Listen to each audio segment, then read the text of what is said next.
I'm Scott. I'm Brian. We're Schwartz on Sports. We're back. Episode 3. We're here. We're here to discuss sports like we normally do. We have to start out with kind of a sour note with the Buckeyes losing last night to Kansas in the Final Four. I'm still donning my Buckeye shirt because I'm a Buckeye fan until the end. So I will let Brian talk about the game last night and the championship game. It was a good game all around. Ohio State played great defensively, but then in the end they started, I don't know what they were doing. They choked. Yeah, anyway. But I don't know what happened the last 2 minutes. I don't think they know what happened. They threw up horrible shots. They didn't guard. No. The defense went out the window the last Bad Mata should have called a timeout, regrouped them instead of wasting that one timeout with what? There's like 2-3 minutes left. There's enough time left. And then, I don't know. That's enough with that. They choked again this year. There's nothing you can say about it. That was a pure choke job. Then we're going to go to Kentucky, Kansas. I think Kentucky's just playing on a different level right now. And the way Kansas scores and then goes dry and scores, I think it's going to be a blowout, at least a 10-point win. I'm going to say 72-62, and that's even if they get to 62. Yeah. But what do you think?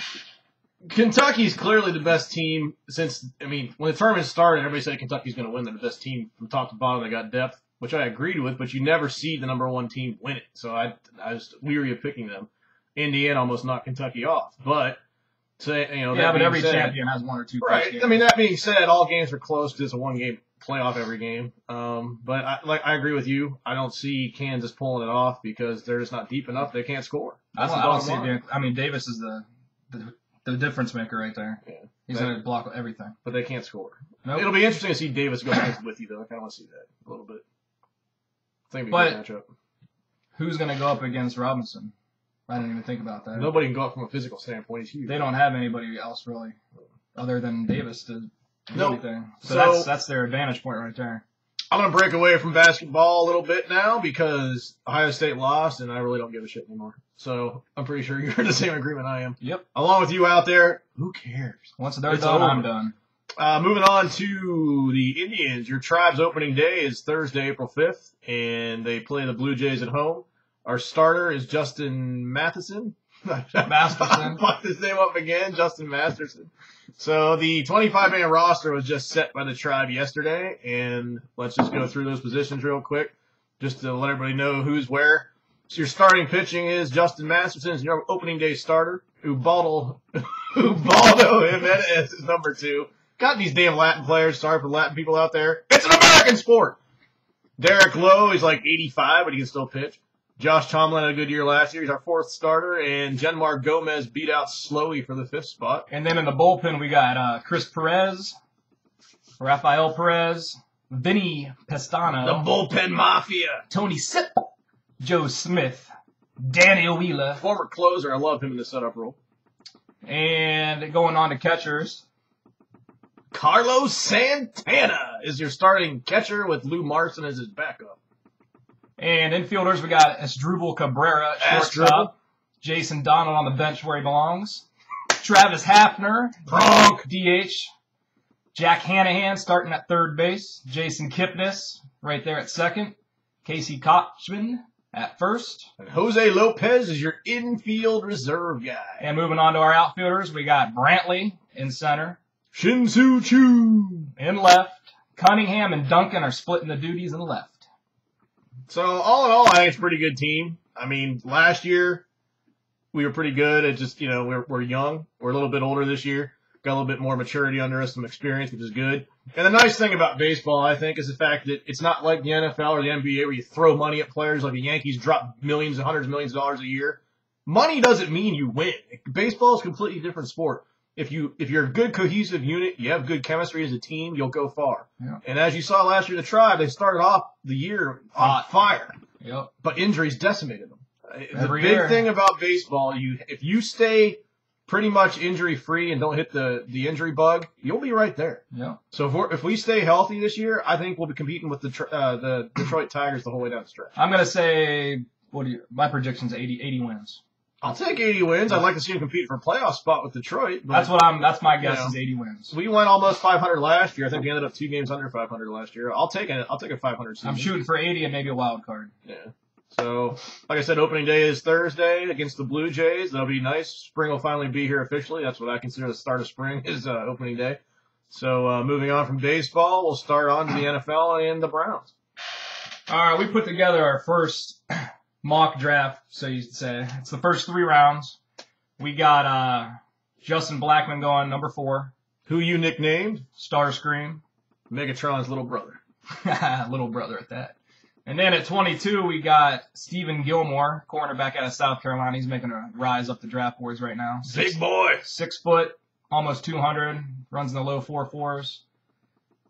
I know a lot of people want to go offense because we're severely lacking in that department as a team. The Browns are, and we are lacking in offense, but our defense wasn't great last year. It was good. It wasn't great. You still had some pieces to it. We need one more corner. I mean, look how many times Brown got burnt. If he didn't get burnt, we would have been right. Sheldon Brown should be a fucking safety. We would have been in all these games if he didn't get burnt how many times. And then that brings us to pick number 37. We have the Browns taking David Wilson out of Virginia Tech, running back. If he makes it that far, he should.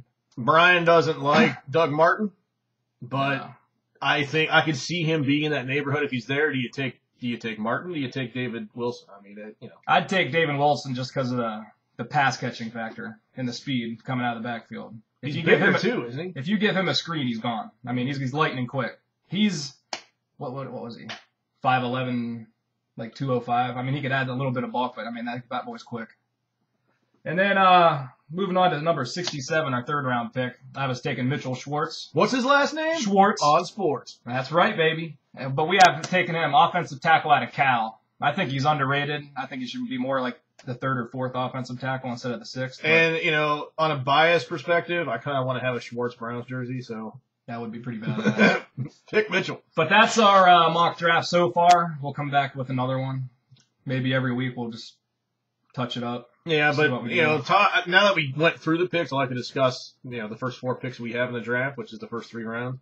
You look at number 1, there's a big debate now, I don't, Holmgren and Hecker are really falling in love with Tannehill, who I call Tranny Hill, because he's not even close to being ready yet. And if they waste the number 4 pick on Tranny Hill, I'll be so fucking pissed off. And to me, if they draft a quarterback in any of their top 4 picks, which is the top 3 rounds, why? You already have Colt, who's basically a backup. You've got Seneca, who's a backup. Well, you bring that Colt McCoy is just like a Tannehill, except Tannehill's. Right. But if you take Tranny Hill or Whedon, you're just going to draft a backup quarterback. Why waste the pick? It's stupid. Exactly. And why? Just because you need a position. Why overdraft? You don't just grab it because you need it. Colt's better than either one of those guys. You don't take a guy that's rated 20 and take him to 4 just because you want a quarterback. If Holmgren and Hecker do that, I will be so fucking livid that you're building a team that's best player available. Mm-hmm. And on that note, at number 4 overall, assuming we stay there, are you better off taking Justin Blackmon to help Colt, or are you better off taking Trent Richardson, who will help the offense more, in my opinion? That's what we were debating, and then we decided Blackmon after everything. But Justin Blackmon, he ran in low 4.4s. I mean, he showed he had speed. His hands are ridiculous. He's got impeccable hands. But every now and then he drops one, but everybody does. But his route running is amazing. I mean, that's what gets him open. His routes are one of the knocks on him, though. I've reading different fan posts and stuff all over the internet, Cleveland.com, NFL.com, whatever. People have basically nicknamed Blackmon Slantman. They're like, all he does is run slants. You're in the West Coast offense. That's what you do. Yeah. You need a guy like that to run slants. If you're good at going over the middle, grabbing it with your hands, not your body, and then making a cut. Because not only does he run slants, he then rakes them and goes. That's what we need. We need a fucking game changer. You draft people to fit your offense. Right. If you're going to run the West Coast, Blackman's the perfect receiver for the West Coast offense. And so you got to take it. Then you got Richardson. His perks are he's going to touch the ball at least 15 times a game. Blackmon won't have as immediate of an impact as Richardson would have. Or will he? Yeah. Just because he's out there on the wing on their best corner. You're taking that safety and that corner away from the play. Yeah. My thing is, though, if you don't draft Richardson, who's your starting running back? And don't say Brandon Jackson. He's not a starting running back. I already know who I like. I mean, fans might not like it, but that Obanaya, he is not bad at all. No. But Hardesty's a fucking douchebag, tool, prick, little piece of shit that can't run the rock. He can't be a starter in the NFL no matter what Eckert tells you. Last thing I heard, he had a little handicap sign hanging from his car. So he gets a prime parking spot because he's a fucking gimp. But anyway, sorry for the offensive language. I'm just how I roll. Anyway, Obadiah is probably the best pure runner that we have from a running back standpoint. Yeah. Brandon Jackson's the best pass catcher we have. He's a hell of a third down back. Most people, like I said in our previous well, that's because he can get physical episode, and get that yard. Yeah, but Brandon, people forget that we signed Brandon Jackson last year. And we just signed back that speedster. What was Smith? Aaron? Or what's his name? Armand Smith? Or Armand like Smith. Yeah, the little kid out of the that dude is quick. He's fast as hell, and he could be used in the West Coast passing very well. All right, so we're assuming at number 4 we're taking Blackman or Richardson. I mean, that's obviously debatable. Hopefully they take one of the two. I'll be happy with either one. They take anybody other than Blackman, Richardson, Morris Claiborne, or Ryan's his brother, or Matt Khalil. I'll be pissed off. Who else do you take there? So assuming they take one of those 4, we maintain our picks. We're at 22. Who do you got at 22? Stephen Gilmore. And it's got to be close for him making it there, but yeah. I think right there you could take your offensive tackle at 22. You take a running back. You take a receiver. What running back are you going to take? I don't know. Because that's just like the Tannehill thing. You're over. Yeah. All the running backs mostly are going to go in the second round. Yeah. So if you go on pure position value, you take receiver or running back at 4, receiver or cornerback or tackle at the second first-round pick. That's what you – if you just base it on value of position value, that's what you got to do. So yeah, but at 30, I have David Wilson going 37. Yeah. So if you can get a David Wilson at 37 and a Lamar at 22, you might as well just wait and get. Because I'll tell you right now, if we take a running back at late first round, early second round, he's going to be better than any back we have on our roster today. He'll be your starting running back. Well, and the only reason I'm saying David Wilson is because the Browns like him. They're bringing him in for an interview. Yeah. So that's why I'm picking him over Lamar and Doug.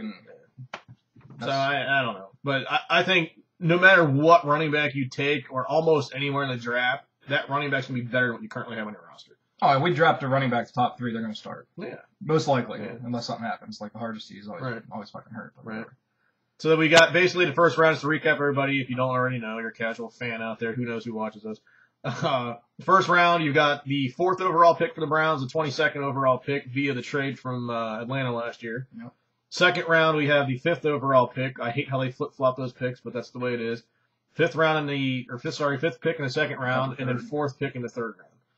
So that's the way they flip-flop those around, and I don't know why, but that's what they do. So anyway, we basically have 4 of the top 80 picks or something like that in the draft. It's crazy. So we have 4 of the top 70. I mean, whatever. Which is ridiculous. But you want to build your team to the draft, like they keep saying is their mantra. This is your chance to prove it. If the Browns screw this draft up, they're going to be set back. I mean, not that they're going to be set back anymore because they already suck. But well, bringing that up, if they want to build through the draft, why not drop down 2 to 4 spots? Yeah. No, I wouldn't go any further than 8. Yeah. I see a huge smoke screen going up right now with the Rams because the Rams want Blackman bad, and if we think we're going to take him, there's a potential there. The Rams could trade you. We move up 2 spots. You move back 2 spots, pick up a second-round pick, and still get your guy. You're basically guaranteed Claiborne. Right. Because you know the Bucs are going to take Richardson. Yeah. With the new coach. And that's where the Bucs may trade up with us if we think that, people think that we're taking Richardson. Because the Bucs want him bad. Oh, and another thing, what if the Vikings take Blackman? Then Khalil's ours. You got to take Khalil. That's trade bait. You can rob someone with him. I mean, you could, but we need a right tackle. Could you imagine that? Joe Thomas on the left side, Ryan Khalil on the other side. But would they do that? I don't know. I would. That's what I'm saying. I wouldn't have. Or would they get as many picks as they could out of that trade? I'd take the guy. I'm interested. Especially if you play left, you got to worry about him going right. But especially with a rookie cap right now, you'd normally have to pay out the ass for a top 5 draft pick from a offensive tackle position. He's not going to cost you anything. He'll be cheaper for anybody else you'll get in free agency that way. It's tough to pass up. I know. Those type of playmakers for a tackle. It is, but just because it worked out last time does not mean you protect Colt. You give your running backs bigger lanes, would help the offense more if you got a good right tackle. Yeah. But that's our show today. What do you want to? You said it. Anything else? The draft is. We're running out of time, so. Running out of time. The draft's April 25th, and it's about, I guess it is 24, 25 days away now. Today's April 1st. Yeah. So happy April Fool's to everybody. And we will be back hopefully next week. Sorry for the long hiatus if you all missed us. I know we're catching on out there. So This is for all our fans. We're back, and we'll see you next time. Go Bucks! Go Browns! Out!